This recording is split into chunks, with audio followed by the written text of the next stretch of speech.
All right, welcome. So this is our discussion about V-JEPA, and we're going to lean on Yannic this week to guide us through. Please, again, feel free to questions in chat or uh, ask to pause, and we can discuss any of the discussion points. All right, I'm seeing a spinning circle, but hopefully I'll be able to play this video. Hello, today we're going to look at revisiting feature prediction for learning visual representations from video, also known as the paper that introduces the model V-JEPA. V-JEPA is a derivative or a variant of the JEPA architecture that was originally proposed by Yannic as built on the hypothesis of feature prediction being a very good tool to do unsupervised learning from data. We're going to dive into all of that. We're going to dive into what the model does, what it can do.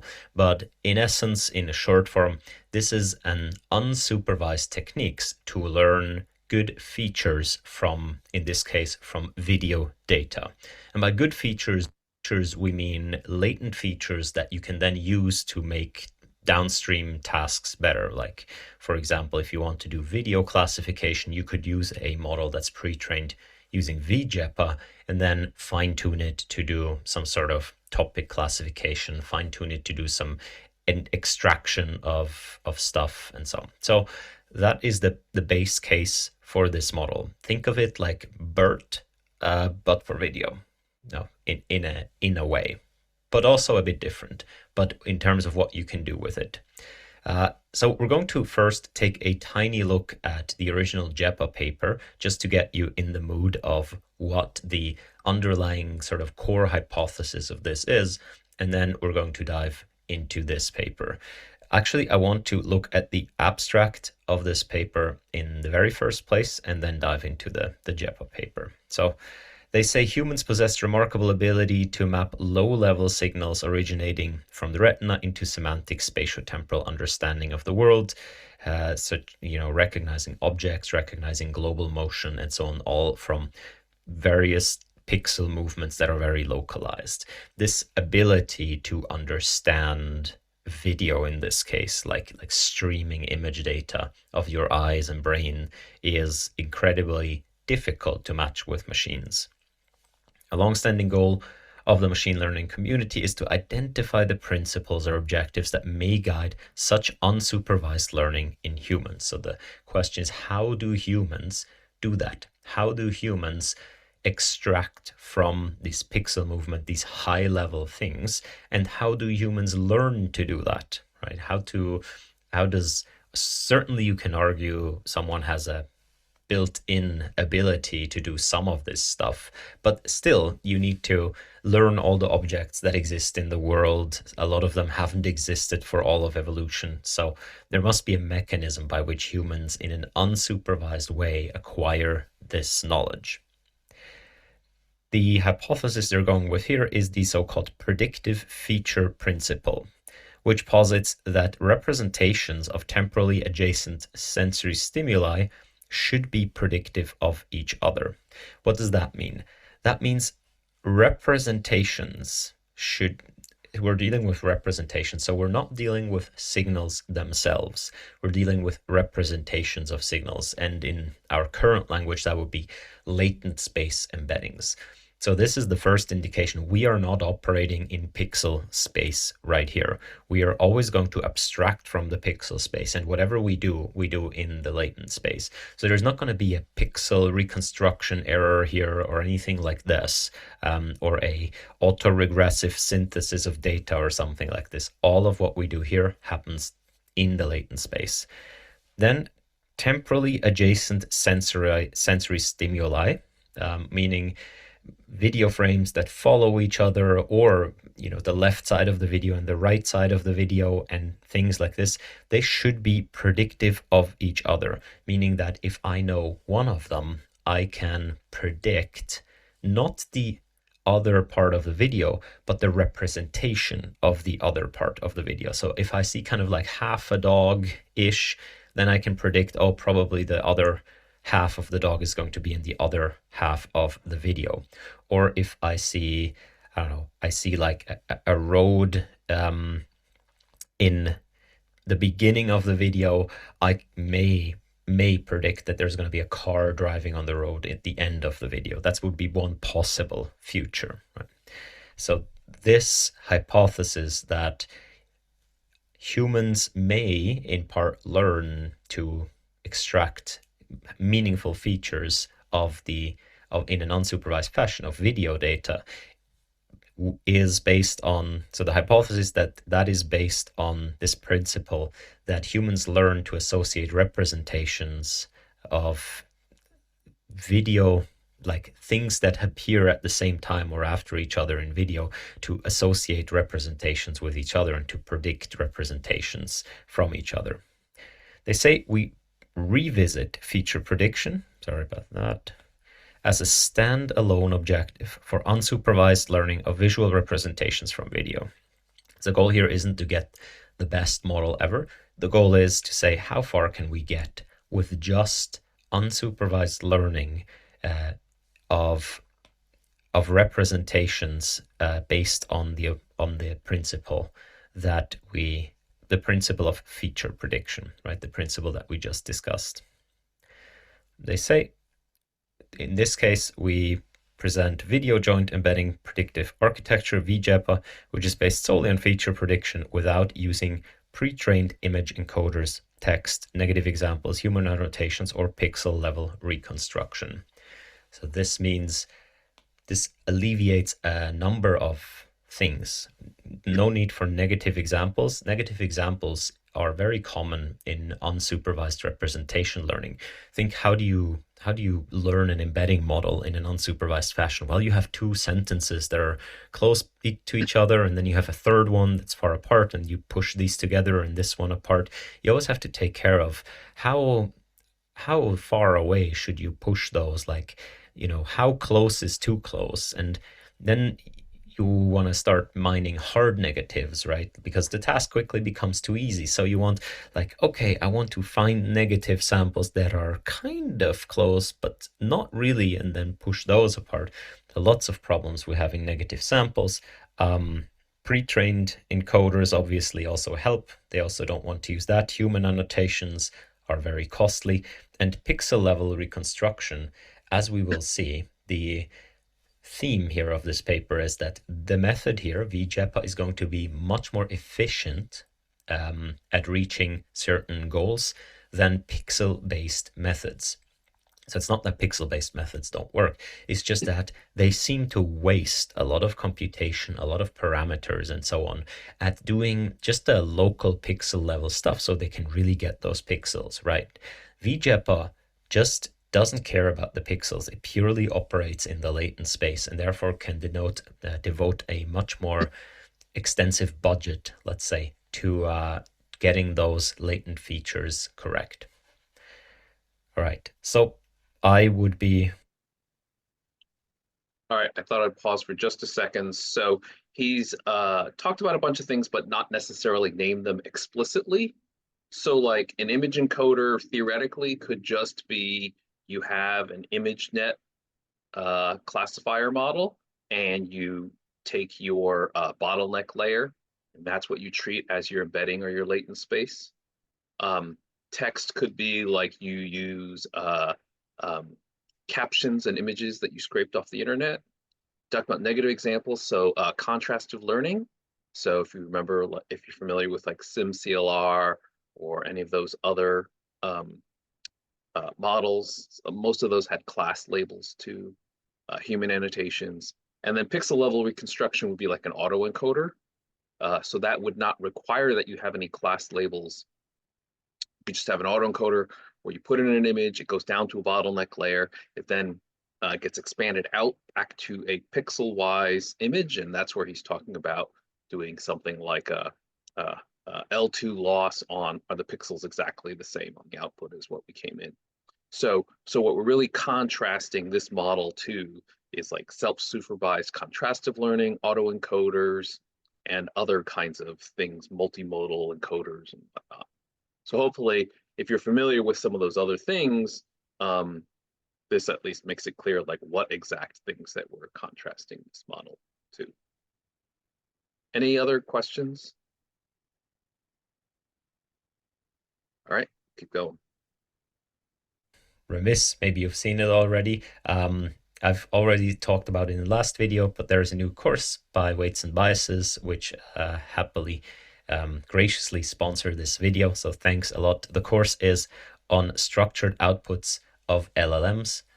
Not exactly V-JEPA-like, but if you want to put two LLMs together, if you want to build agent systems or just kind of chain LLM calls together, it's really useful if the The pretty long plug head. representation isn't just text, but is actually structured. Like, think the Want me to first call extracts some stuff from. You want me to fast forward this? Yeah, I think it's like a 2.5 minute. You can see the Oh. chapters on the bottom there, the little segments on the. Oh, geez, it's not even like just 30 seconds or anything. Yeah, there we go. So let's go back to the JEPA paper, like the original paper that introduces this architecture. And I don't want to hang around here too much because I've already made a video about this, which you can go look up. But the basic gist, the basic architecture of JEPA, and there's going to be a lot of diagrams here. Let's pay attention that we don't skip we may have already skipped the most important. Oh yeah, okay. So the basic principle is going to be the following. Can we design systems that have the blue thing here? That's a data point, for example, a video, many frames of a video, right? Or it can be a piece of text, it can be an image, it can be multimodal, whatnot. The question is, can we design systems that if they know one part here, they can predict the other part? Or in a different formulation, can we design systems that have what is called an energy function that can determine whether or not two things go together? So in this sense, imagine this is the beginning of a video and this is the continuation. Can we build systems that are good at recognizing whether or not Y is actually a valid continuation of X? And we formulate it like this because if you think about it, for any beginning of a video, there are obviously infinite possibilities of how the video could continue. There are, like, most of them, if you enumerate them, most of them will just be random pixel noise. So that's not, all of that is obviously invalid. But then there's also infinite possibilities of how even a natural looking video could continue. And only some of them actually make sense. Only some of them are, let's call them, valid or probable continuations of a video. So if I see, I don't know, a car driving down the road, it would be very good to assume, yeah, okay, maybe that car should continue driving down the road. Maybe it should make a turn to the left, make a turn to the right. All of these would be valid continuations. However, a car driving down the road and then in the next instance, I don't know, there's like some Disney character jumping up and down, that would be, very not continuing the current video. And therefore, we would say that's not a kind of a valid continuation. So can we build systems that can recognize when two parts of a data point or a collection of data points go together well or not? And we call that an energy function. Detecting that is a base for these systems. And you can see we're not only talking about beginning of video or end of the video. We can do various things, but they all revolve around masking out some part of the data and then trying to predict that part from other parts of the data, or respectively trying to build an energy function that tells us whether or not any given mask filling is compatible with the data we already know. This can be then formalized. So if you want F, we already seen, okay, to any given X, there could be many, many different Y that minimize the function or achieve a low value or a high value, respectively, what you want. And this can be abstracted by introducing a Z, which is kind of a selector variable. This is a latent variable that encapsulates how X and Y are related. For example, in the example before, when you see a car driving, let's assume there are only three like valid continuations. There's like left turn, straight, and right turn. Z could encapsulate the choice of which turn to make. And therefore, if I know Z, then it is very defined which Y would minimize the energy function in that sense. So this allows me to sort of account for the fact that there are many different possibilities of going with a given X, because I can latently make the choice and embed the choice in Z in order to determine which Y is a good one. We do that mostly because of, for example, if I now train a system, if I train a system with this and that doesn't account for this, let's say I have, I don't know, 1 billion videos and they all start somehow, and just 2 videos, they happen to start the same way, right? Could be. But in one video, the car does a left turn, in one video, the car does a right turn. If I just train these systems with, I don't know, cross entropy, I just train them with pixel L2 loss, something like this, right? Or even with JEPA here, with like only predicting the features strictly, then what is going to happen is the loss, which is ultimately like the mean loss of overall the samples, will kind of do a wish, like we'll kind of do an overlap, a blend between all the possibilities right here, but that's not desirable. We want the loss to be clean and crisp for the particular choice we make right now, and then clean and crisp for the other choice. And we don't want it to be like the mean, the pixel mean, or the feature mean, or whatever, of the different samples. A lot of architectures actually have a problem like this. I believe notably variational autoencoders are quite famous for being blurry, at least in the original formulation. And one part of that could be because they don't account for this thing in the loss part of their equation.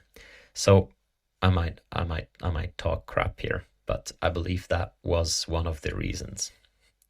Right, so here we can already see the first like ingredient that we're going to see later in these JEPA models.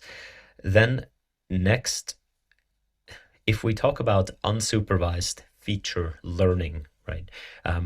Again, the classic example is something like learning text embedding models, where you have 2 sentences, like where we have just a bunch of text and we want to learn some similarity function, like some embedding that then can be used to do text similarity, or something like clip, right, where we have an image and a text that sort of sometimes go together. But the question is obviously, how do we learn this robustly? We already discussed negatives. So if I have text, text, text, text, right, and then text over here, so I'm going to take 2 sentences, one here and one that follows that immediately. I'm going to take a sentence over here. And they use these as positive examples and these here as negative examples.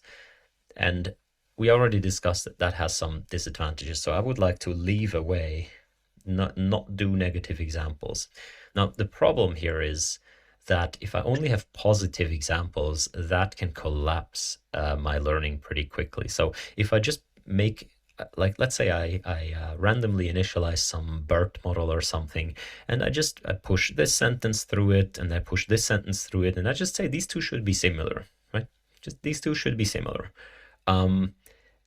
What it will do is it will force, the loss will guide my model to just always output a constant vector of zeros, because if this output a constant vector of zeros and this outputs a constant vector of zeros, they are always equal, right? But so is everything else. But my loss, I only ever have positive examples. So we call that collapse in this sense.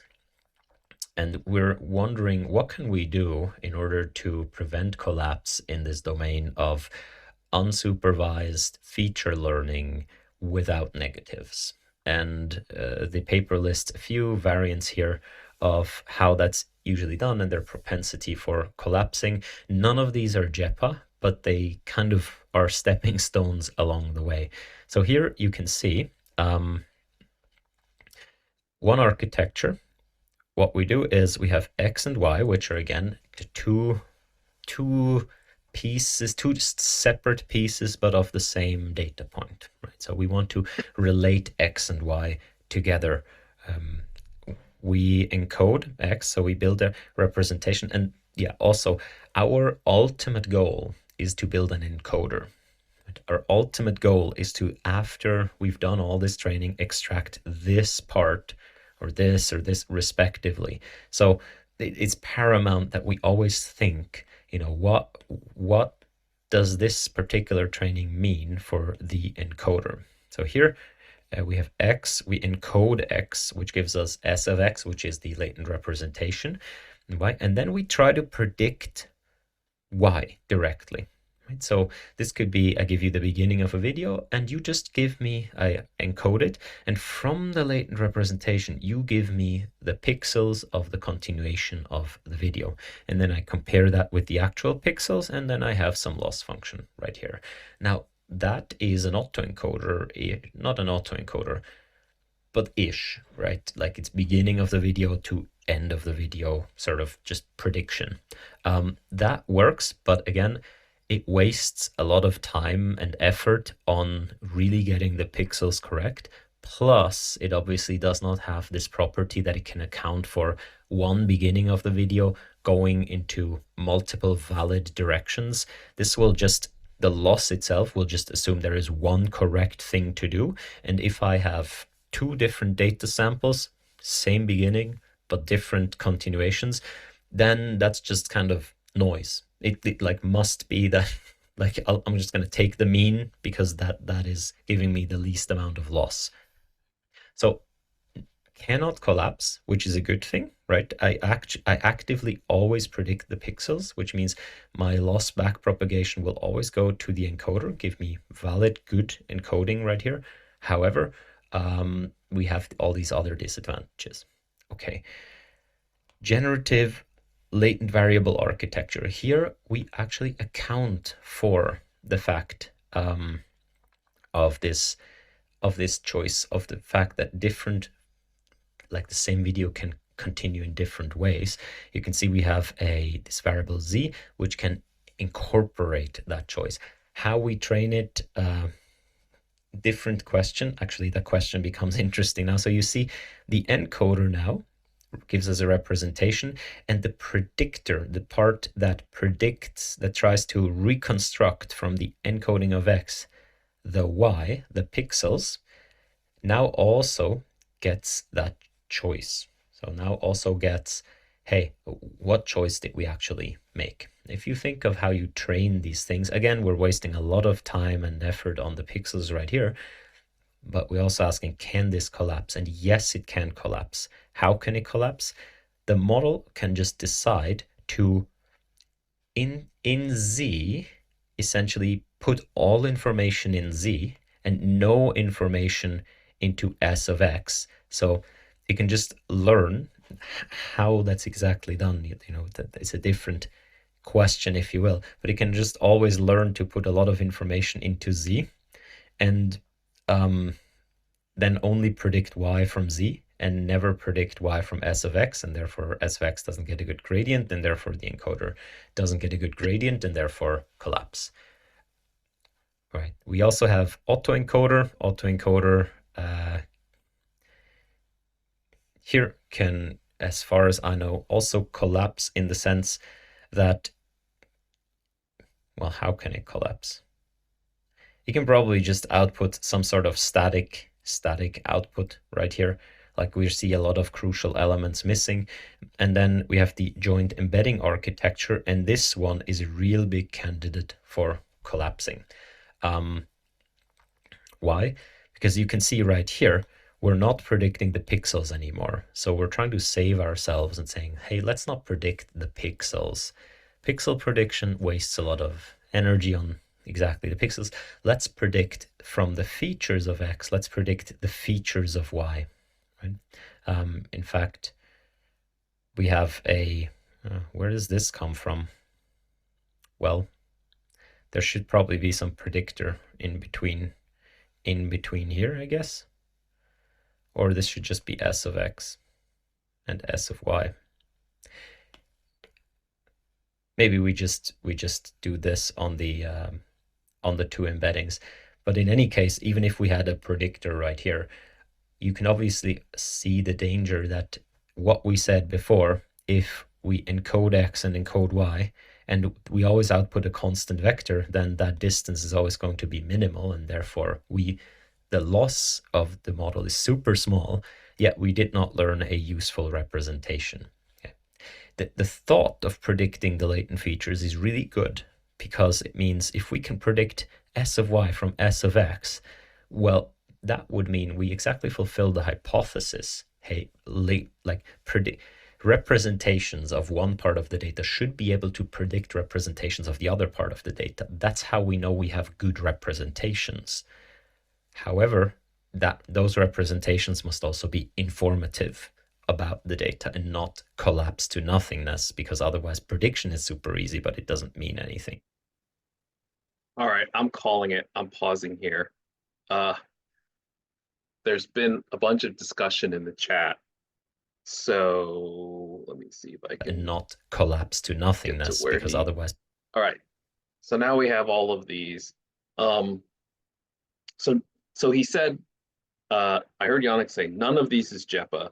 This is just other things that people have done.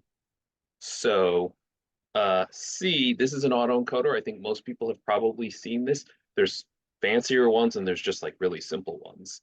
So so a really simple autoencoder, let's say for images, you've got a CNN, right? It goes to a bottleneck, and that bottleneck is your S of Y. And then basically you're going to go through some decoder in order to try and reconstruct. And then Patrick said D is your distance or your loss function that just compares your decoded image in pixel space with your original image Y in pixel space. So hopefully people follow. This is a pretty basic autoencoder concept. You can have the encoders and decoders be very complicated. You can have vector quantization and you can have variational autoencoders, whatever, but it's still the same principle that you encode, decode, you compare in pixel space. This thing on the right is contrastive learning. And so I believe this picture is actually from the BYOL, Bring Your Own Latent paper. And so there's you use basically the same encoder general concept. You have a CNN that encodes the image 1, and you have another one that encodes image 2. It does go through this extra transformation not shown in the diagram, and that's why I think one of these was like S of X, and the other was S squiggle of Y. And generally speaking, you have negative examples here. I'm not as sure about these first 2 examples. I think this is maybe meant to be a variational.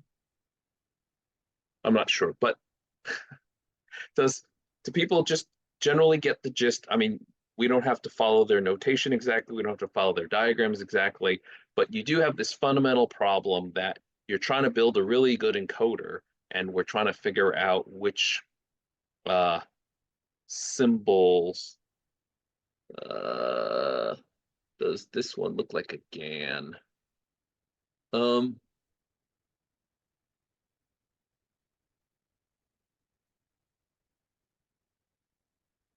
Yeah, the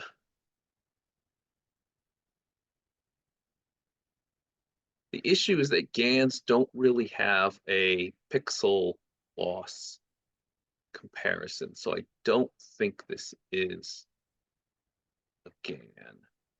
I take it back. I was totally looking at this upside down. So okay, I still don't know what it is, so I'm no further better off. I don't think it's super critical that we really understand exactly what these are. Oh, it says this is a generative. So I think this would be more like a VAE. And this one, prediction regression. What's the difference between like a decoder and a VAE? So It's prediction. oops, I didn't mean to stop that. Formative Sorry, I need about to the data and not only on the collapse to screen for a very nothingness, brief because moment. otherwise Okay. Yeah, you gotta catch it. So repeat the question, please. What's the difference between a VAE and a GAN? Because I know, or sorry, no, sorry, a VAE and a decoder, because like they both generate the image, right? I think. Yeah. I'm not, yeah. So the key difference is that in a decoder, okay, in an autoencoder, what you do is you encode your input, and you are decoding exactly what you encoded your input as. Okay. In a generative model like a VAE, what you're doing is you are sampling typically random noise. You're sampling noise and using that to generate an output, potentially conditioned, but you're sampling noise. So that's the key concept of, am I just simply taking, so like, this is not exactly an autoencoder, but like if you translated English to Spanish and then you took that Spanish and you tried to translate it back to English to see how close you could get to the original sentence, that would be kind of like an autoencoder, encoder, decoder, right? The decoder is just Spanish back to English. The difference would be if in a generative model, you would somehow translate English to Spanish, and then basically you would say, I'm not translating that back, but I'm using that as context, and now I'm just generating a new sentence from scratch and see if that's either the same sentence or like the proper continuation of the sentence, because you'll notice that we're not actually trying to get X back, we're trying to get a Y, which is a reasonable continuation of X. So we're comparing our Y tilde to Y, as opposed to the autoencoder, you're trying to get back exactly what you put in. Okay, that makes sense. So yeah, so maybe like if I said, I'll translate to Spanish and use that to guide next sentence prediction. All right, So any then, other? oh, sorry, I'm just Nope. making sure I understand. So then like art, that's why the art models use decoders and encoders, because they're just a static image, whereas these guys are wanting to use generative models to do the continuation generation, so that they're able to predict the next frame of the movie, because you don't want the exact same thing back. Yeah, if you're predicting the next frame, you need some kind of generative model. Right. I didn't catch the model that you were saying first that was different, but caught the second part. Yes, if you're predicting something other than your input, you need a generative model. Yeah, okay, cool. All right, any other questions or comments? Again, I don't think we have to belabor the notation or anything, but hopefully you're understanding the general challenges of how do you build representations. So the autoencoder is the simplest because it only has one input. Just encode it, then try and decode it and see if you can get back the original. These others have two different things, two different inputs, and so you're doing something a little bit trickier. Yeah, hand raised. Yes, hi. So what I have a little bit problem is why in C, the SY can collapse. I mean, it's true that we have just Y, but if we manage to reconstruct Y in this scenario, then two different inputs, if they are encoded, you would expect that their encoding are going to be correctly similar without collapsing. So I don't understand why it says it can collapse. I don't think Yannic understood. Does anybody else have potential answer for this? For which one in particular? C. C, the autoencoder, right? That's the question. Yannic was confused by this, I'm thinking. So he was talking about how, so typically these autoencoders were trained with L2 loss, and they generally just took they had pretty safe reconstructions where it was kind of just a blurry representation in pixel space. And I think this is more of a function of, oh yeah, there's also a little description there. But I mean, if you are trying to learn representations, like we don't care about blurriness that much, right? As long as SYs, yeah, as long as, so we get blurry images, reconstructions, but SYs may still be good. Okay, so this collapse from the part of this I can read, I'm loath to try and play because it might just go zoom right off my screen. This collapse is a little bit different from like this collapse, okay? In this collapse, you can basically just output all zeros and have something horrific. This is a much softer collapse, like this last part that they're saying about like a region. So basically, it's like imagine that you, this is a terrible example. Is it mode but, collapse, perhaps, or something? But like imagine that you had images that were a bunch of blue sky with an airplane in it, okay? But the airplane, let's say it's perfectly centered, always, okay? But the airplane only takes up a little 10% part of your picture that's in the very center, okay? What they're saying is that like you could just output a constant, which is a bunch of blue sky and a little fuzzy blob in the middle, and you'd get pretty good L2 loss.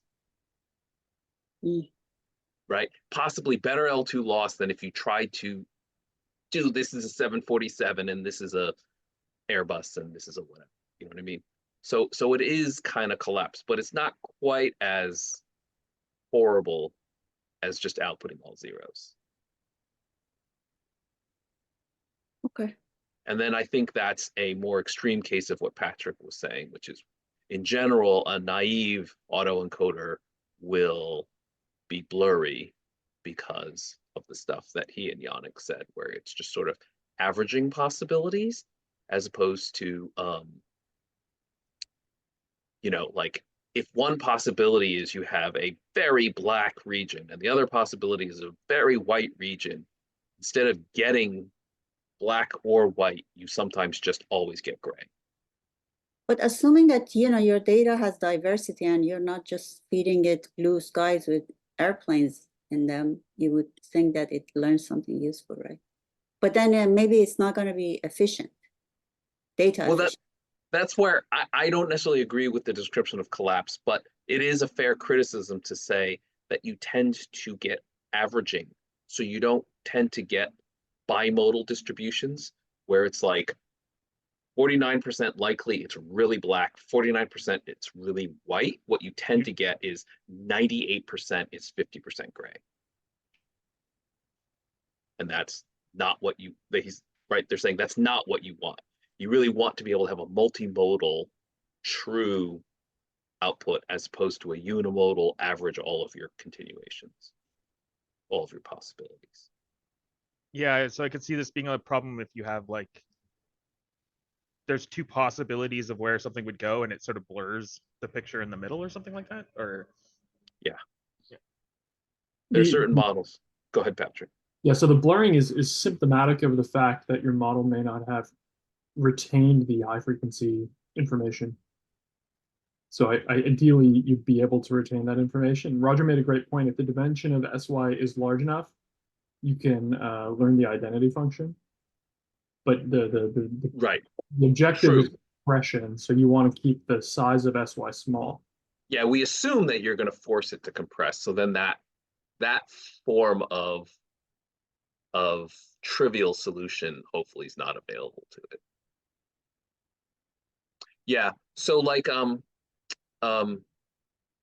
if you are predicting the hair on a dog, if, as Patrick said, if you don't capture the super high frequency data, which generally you don't, not when you're compressing an image, not when you're compressing it to a concept. This is a German Shepherd, okay? If you try to predict realistic looking individual hairs, let's assume your image is, you know, close up enough that you can actually see the hairs, right?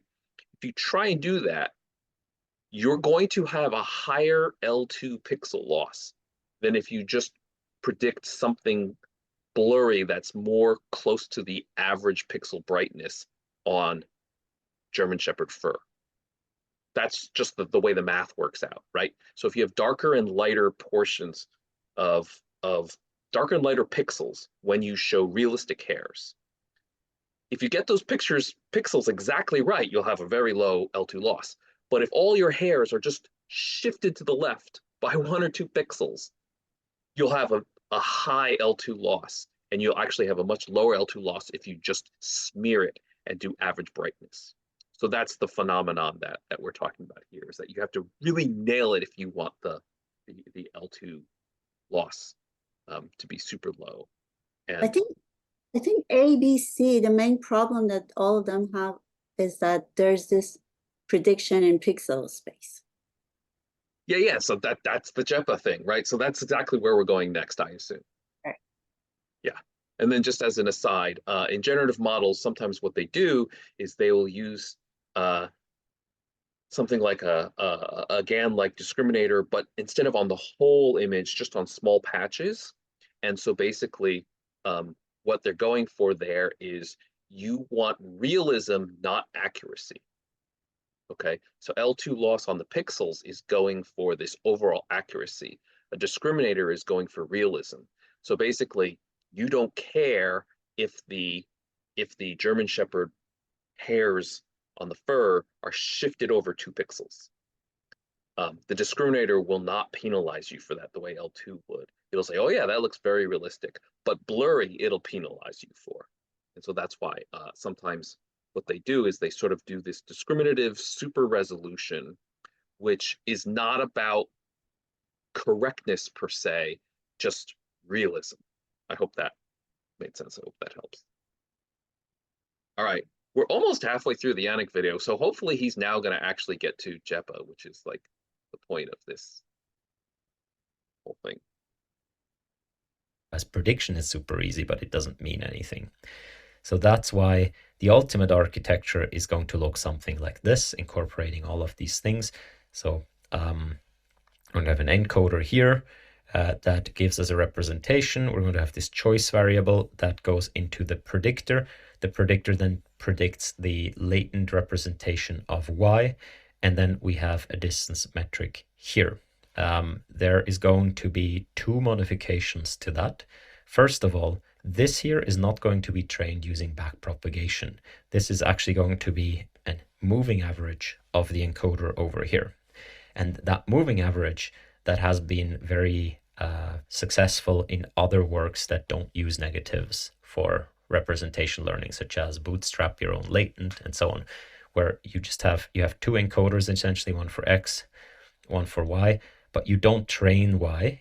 The Y is just a moving average of the weight of X. So it's always kind of behind, which makes sure that it's always a little bit different from the encoding of X, but it's still kind of a valid encoding. Right? So you're trying to keep the encoding the same enough so that obviously the predictor can make sense out of it and actually predict something sensible, but you're also trying to make it different enough so that it's not encouraged to just always output a constant value. Because as soon as this part here would realize, this part here is essentially the same as me, I'm just going to output a constant value, and therefore this thing here will output a constant value, and therefore prediction is really easy, right? So you want to make them different enough for the part over here not to realize that. And by realize, I mean recognize it through gradient flow. And the second of all, yeah, I already said this is a moving average, so there is no gradient training here, so there's going to be a stop gradient going back here. The gradient flow is only going this way, so the encoder that's being trained is on the left-hand side right here, and then the moving average will build the encoder on the right-hand side. And therefore, if you time it correctly, if you get the hyperparameters correctly, you can prevent collapse while having good representation learning. You can also slap a bunch of regularizers on stuff. Notably, you can slap a regularizer on Z to minimize information content. You can slap regularizers on X and Y and so on. And there are various derivatives of this, some of which are mentioned in this paper, like regularizing covariance matrices and so on to make things more regular. But now let's dive actually into the V-JEPA paper. So I already mentioned the outcome of this is going to be feature prediction can indeed serve as an effective standalone objective for unsupervised learning from video while using significantly shorter training schedules than pixel prediction methods.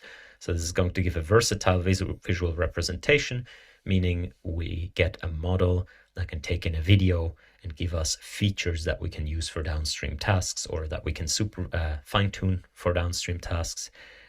It's superior to pixel prediction approaches if it's either better in terms of numbers, like in downstream task numbers, or it matches the downstream tasks numbers while being faster to train, more label efficient, and so on. So if you have some labels, it's also more label efficient than pixel-based approaches. Cool. So this is the base architecture here. There's going to be X and Y, which are two different parts of the same video. What they often do is they'll block out like a large part of the video for the entire duration of the video, and then only from the other parts trying to predict not the pixels, but the representation of the pixels, right?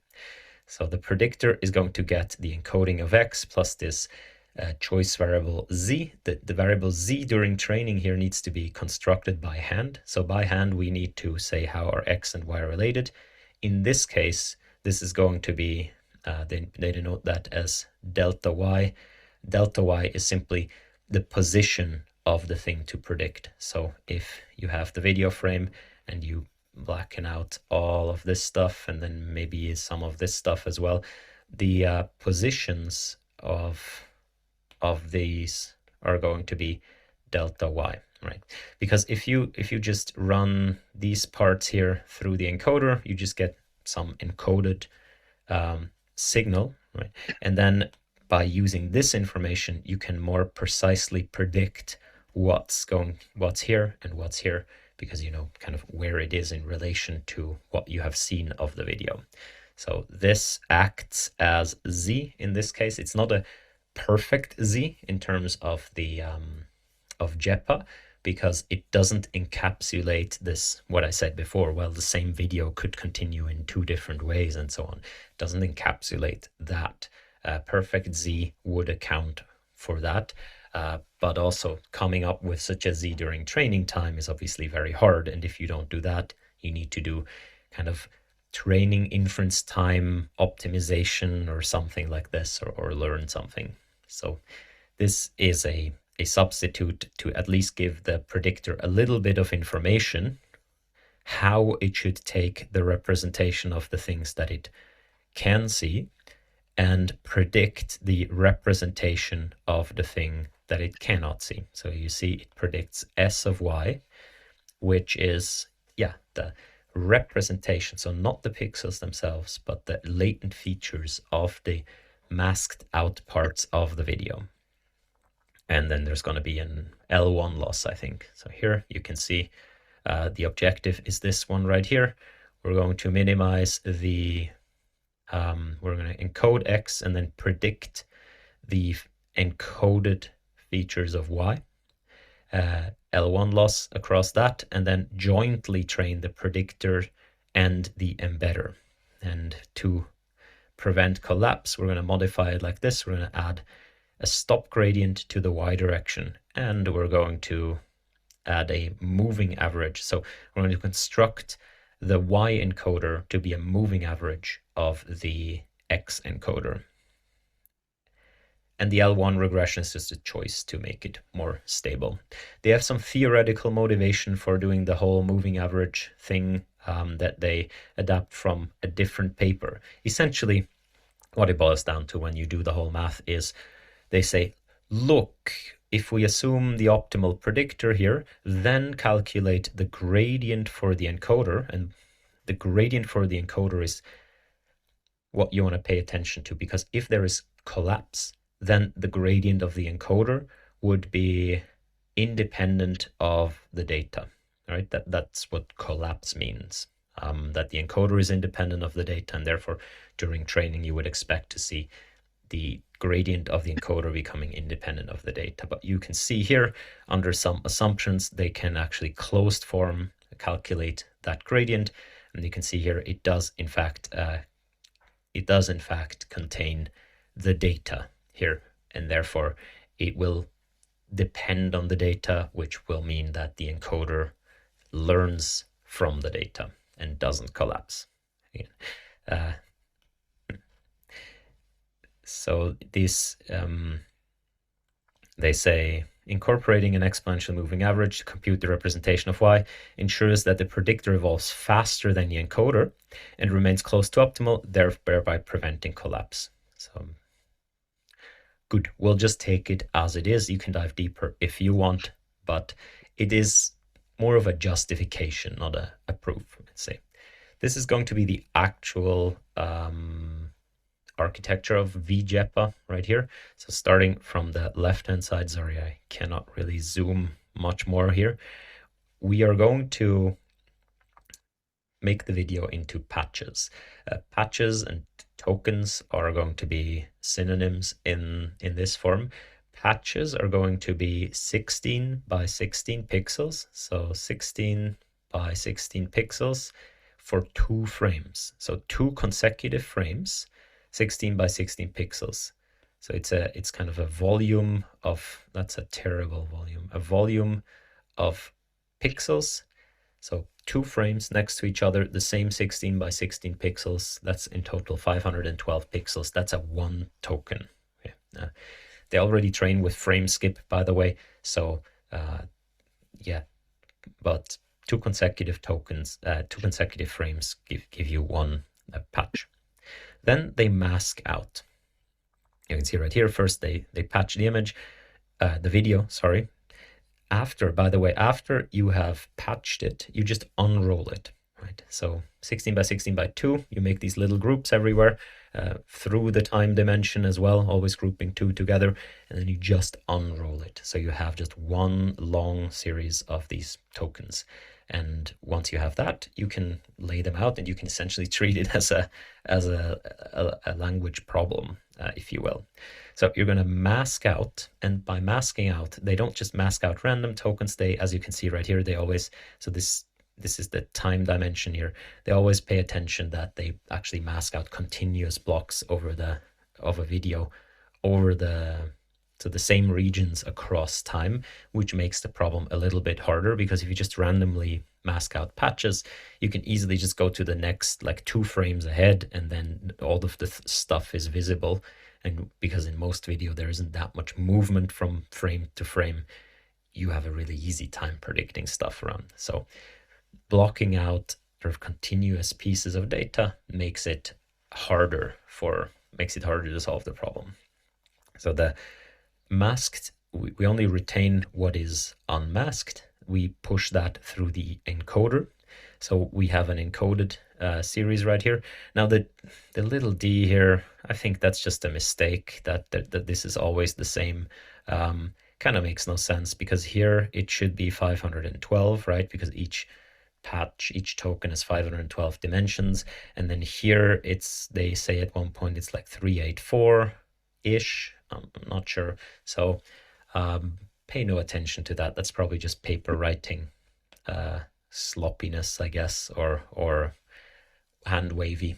But in essence, we come out with a series of like a latent encoding of the unmasked parts of the video. Then we fill in, they say concatenate mask tokens, we actually fill in masked tokens for the regions we want to predict. So each of these blue squares, they come through an attention mechanism. So they do technically have global information, like any of these tokens can contain global information, but still they kind of correspond to a given unmasked patch in the original video, right?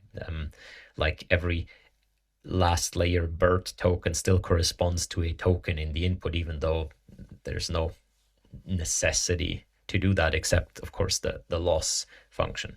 So we're going to insert the tokens for the parts of the video that we have masked, and these are just going to be initialized with a learned masked embedding and some positional encodings, and then the predictor is going to predict the embeddings of y, right? And it knows what to predict, first of all, by the mask tokens, but no, just by the mask tokens. So this whole delta y, that information is now inside of the mask token. If I understand that and the code correctly, what they before called delta y is inside of the mask token, because the information of where the regions are you want to predict compared to the regions that you know, those are in the positional encodings of the mask token. So the predictor here has technically access to the blue stuff, which is whatever comes from X, and the red stuff, which includes the delta y right here. So it's exactly as we saw before. And then it tries to predict S of y here. On the other hand, we're going to take the same video. So over here, same video as here. And we're going to just run it through the y encoder. Remember, y encoder is an exponentially moving average of this thing right here. And you notice we're going to encode all the tokens, and that gives us what they call contextualized targets, meaning that everything can attend to everything, and therefore the thing to predict has kind of information about all the stuff, right? So these are the actual embeddings that you would get if you were to embed the whole data point. So that's important, masking after the encoding. So after encoding, you mask this part, and obviously you need to do the anti-mask, so you need to retain all the stuff that you have masked out over here, because those are exactly the targets. So the red ones, the red squares here, the mask tokens are exactly specifying which parts you need to predict. The predictor predicts those. You can see we're going from L to M. So L equals to N plus M here. N is what we push through X. M is what we push through, or what we get from Y. And then there is an L1 loss. And then we just train, backpropagate through the predictor to the encoder exponentially moving average over here. There is a stop gradient here, and that's the whole architecture. Bada bing, bada boom. Also, this is a really machine learning heading, predicting Y from X. Thank you. That's very informative. Yeah, so you can read a little bit more into that. Exactly what I found interesting is actually that they have an average masking ratio of 90%. So the masking, so the X is usually just about 10% of the video in itself. Sorry, I was interrupted during the making of this video. It is now about 1 hour later. So I have no clue where we left off, but we have gone over the big part of this, like the architecture, the motivation, and so on. You can see a bit more details into network parameterization. There are two different networks here. One is the encoder, and that's just a vision transformer as a video backbone. And as you saw, the video clip is split into a 3D grid consisting of 16 by 16 pixel blocks spanning 2 consecutive frames. They say we refer to these spatio-temporal patches as tokens. Then they say how they mask. The predictor is a narrow transformer implemented using 12 blocks with an embedding dimension of 384. And by the way, contrary to most big companies, this being Meta, they actually release big tables with all the hyperparameter numbers in the appendix. So this, like, one giant compliment to the researchers here, this is actually a paper that you could conceivably reproduce.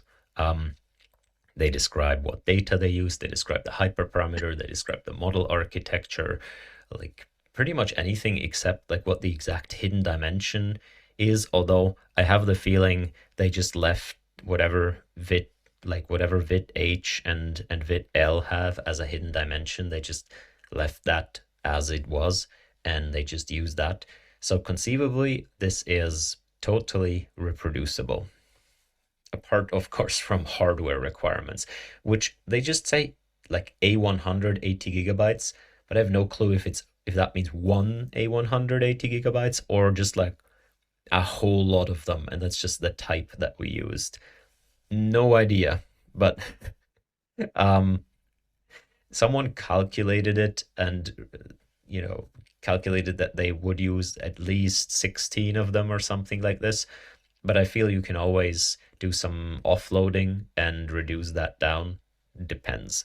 In any case, they do operate with fairly high batch sizes here, and I feel high batch sizes are also one of the things that certainly help if you're doing these unsupervised representation learning methods without negatives, because the large batches, they will kind of smoothen out gradients and so on.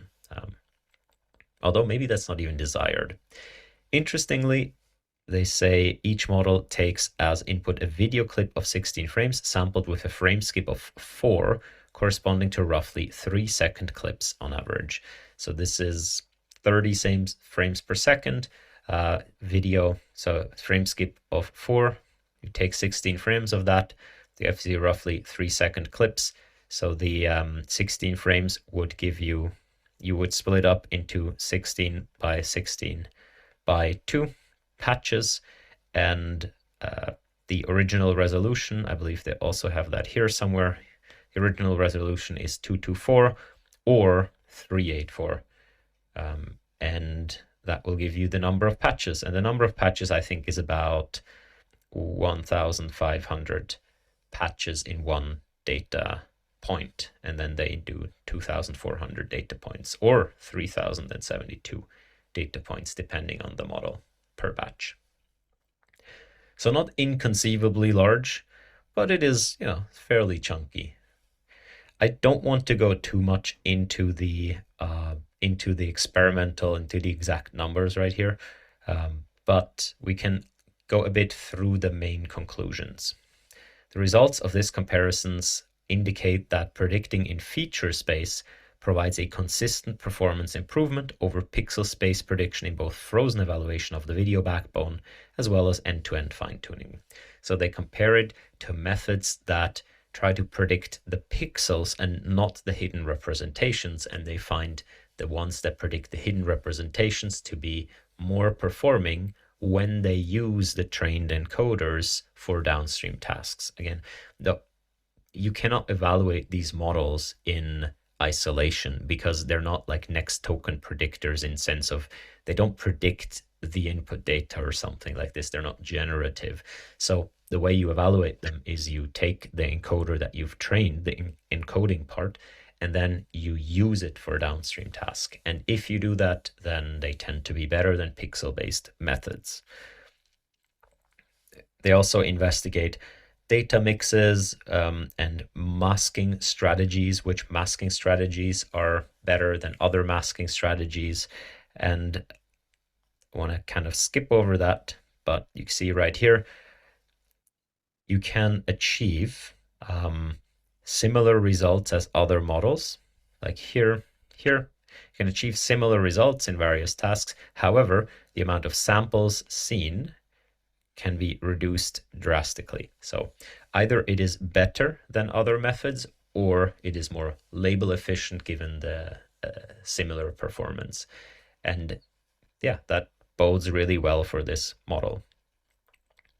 One interesting thing is the way they qualitatively evaluate this. So they go ahead and say, okay, we got some numbers, but we want to actually investigate what kind of stuff the encoder actually learned. What's these features that are extracted by this purely feature prediction objective, what do they actually contain? So in order to do that, they train a decoder.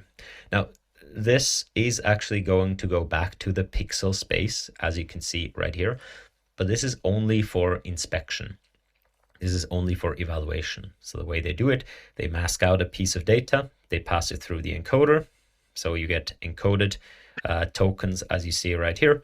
They pass that through the predictor. The predictor predicts the latent features of the missing part, of the masked part. And now all of this, that's V-JEPA, right? So they do that. That's pre-training, and then this is completely frozen. So frozen. and then they train the decoder. They train the decoder to reconstruct the original pixels, given only the predicted latent representation of the masked parts of the video. So this decoder does not have access to any of the data that's around here. So usually if you were to do a good mask filling decoder or something like this, you actually give it access to all the pixel around here so it can do a good matching boundary and so on. But here they explicitly don't want that, because they wouldn't know if the pixels in here are good. They wouldn't know if it was predicted from the pixels around it or actually from these features that are learned. So they specifically only take into account the latent representation, the predicted latent representation of the masked region. As you can see right here, anything in the blue square, that's decoded from this model. And you can see that it matches up fairly well with what could be in the video. Obviously the boundaries aren't perfect, but the sort of arrangement of things, the objects that are in, and the general locations of stuff is valid. And so this and this and this, these are three different decodings of the video as far as I can tell.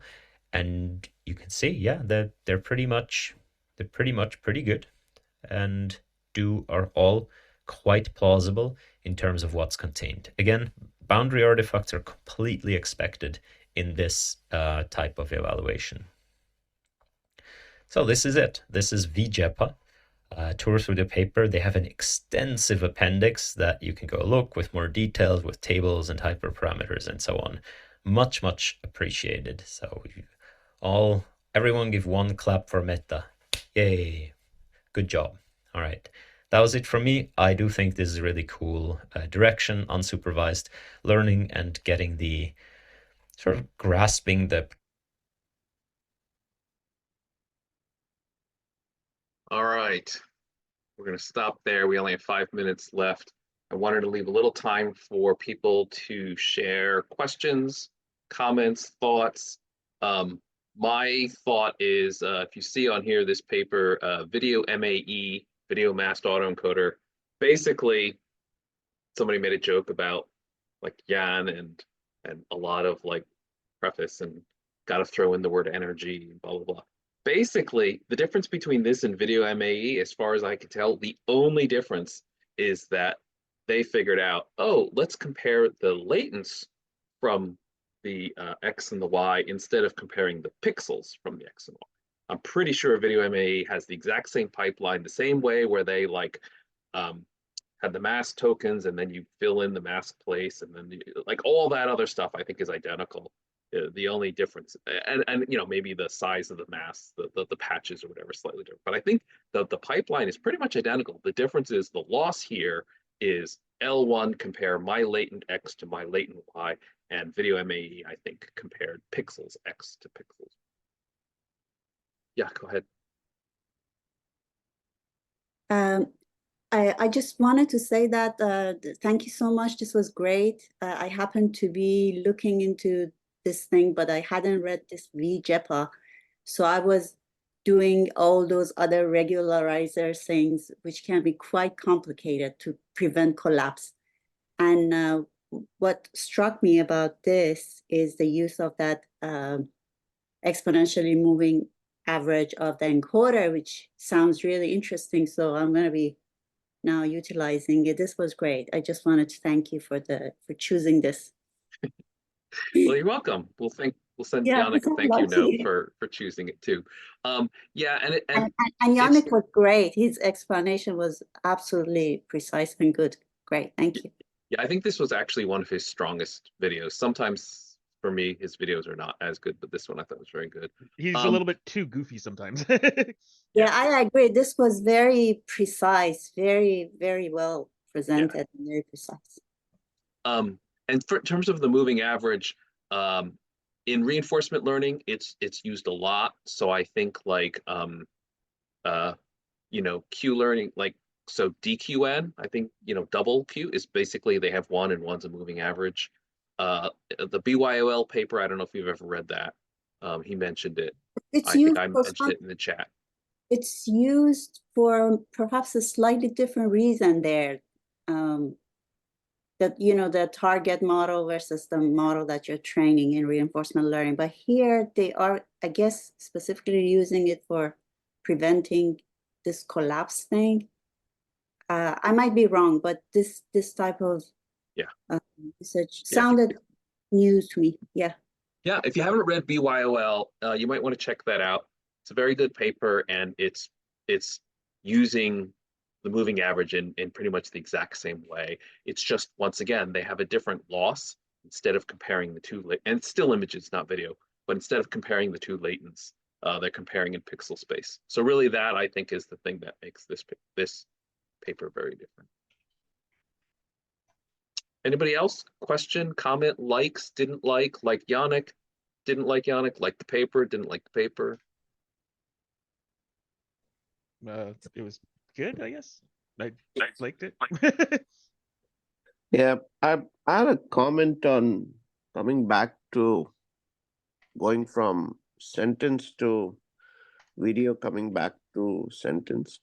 Can we take out significant portions of the sentence which have a key idea instead of the entire sentence and have something similar do for sentences? Are you talking about an actual language model, or are you saying somehow the sequence tokenization of the video? No, the similar concept. I'm not talking of random masking in the sentence, but I'm saying just like where we try to find out in the latent space where we are observing in the video, something similar can it be done for sentences where you mask out concepts in the sentence, right? Particular things.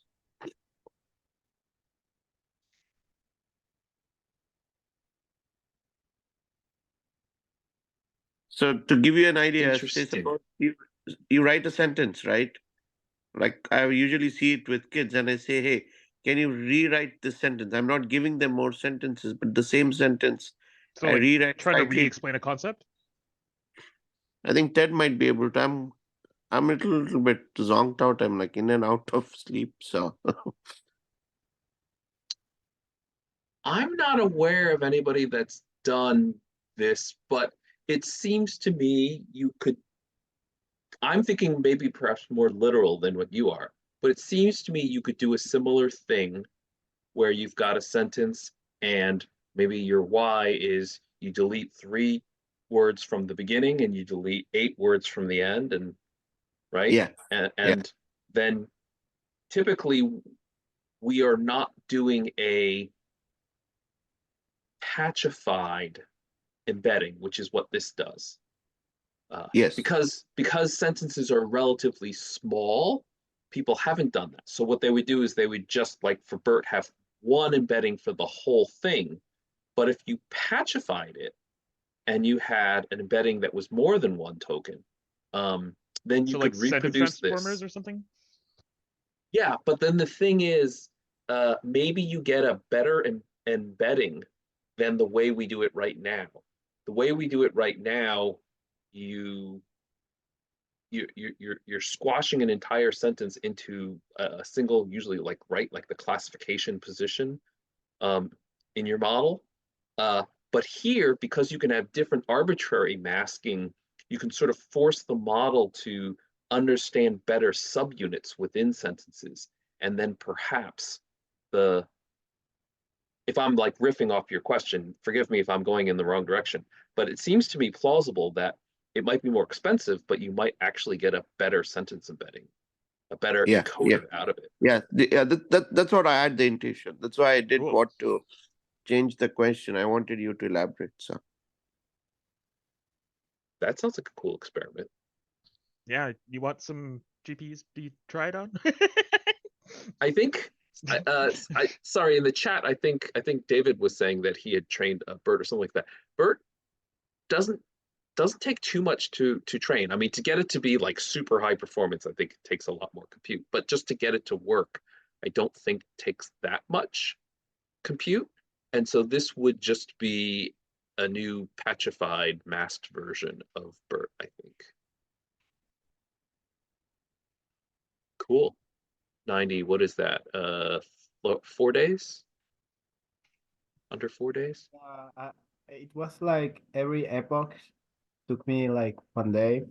So I only trained it by 4 epochs, and it was kind of good for what I need, because then I fine-tune it with some specific data. But the beginning of the training was just on the whole Wikipedia, Spanish Wikipedia, and it took like 4 days just for epochs. But yeah, it's kind of easy this time to get a GPU on cloud providers. So it seems interesting to try this kind of projects. Yeah, and it sounds like Richard's basically saying his organization has a certain amount that they allocate to interesting projects. So even better than if it's free. So I would suggest, if people are getting some ideas for projects you're interested on Slack, maybe you can just post in general. I mean, it's a very low traffic Slack. So anybody who's either got the idea or is interested in somebody else's idea, maybe we can see if 2 or 3 people want to actually work on something. I think that would make for not just a fun project, but like a pretty solid, like, look good on your resume project. You might need to train it longer. You might need to train it closer to convergence in order to say, did the vanilla BERT training, did we beat that by doing this patchify version of training, right? Because if you don't train to convergence, then you're not really sure. Yeah, you can't compare it to the benchmarks, right? Yeah, exactly. Like you may be able to say that this seems to be like it got to a certain loss in fewer tokens, less training. But you still then need to run it on some downstream tasks, and it may not perform very well if you don't train to convergence. So if you then, I don't even remember what some of the benchmarks are for like BERT models, but if you train to convergence, then you should be able to kind of really compare to benchmarks a lot better.